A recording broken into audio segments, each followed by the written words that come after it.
ဒီချန်ထဲမှာရောက်ဖြစ်တာကြာတော့ဒီနေ့တော့မမှန်းပင်သွားကြည့်တာပေါ့နော်ချန်ထဲမှာတော့နပင်ပဲရှိတာပေါ့နော်ဒီတပင်တော့ရှယ်တီးတာပေါ့ဗျာဟိုတပင်ကျတော့ဒီလောက်ကြီးမတီးဘူးဗျာ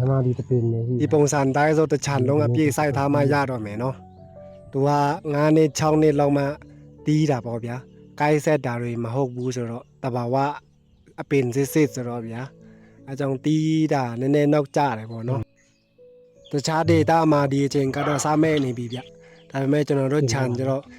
9လပိုင်း10လပိုင်းလောက်မှမဲ့ပုံပါပဲနော်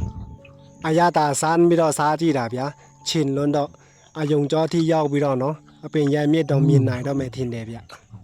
မမှန်တီးတွေကျတော့နေရာ data မှာရွေးရှိပါတယ်နော်ဒါပေမဲ့သူ data နဲ့သူအရသာတော့ကွာသွားတာပေါ့ဗျာနည်းနည်းပူတဲ့ data မှာဆိုရင်စောမဲ့ပြီးတော့စောကုန်နေပေါ့ကျွန်တော်တို့ကအေးတဲ့ data ကိုကျတော့အမဲနောက်ကြတယ်ဒါပေမဲ့အရသာတော့နည်းနည်းချင်နေပေါ့ဗျာတချို့အလုံးတွေလည်းနည်းနည်းစနီးလာပြီပေါ့နော်ဒီမှာကြည့်နည်းနည်းနီးလာပြီဗျဒါဆိုရင်ဒီပုံစံကိုစားလို့ရပြီပေါ့နော်ဒါပေမဲ့ဒါ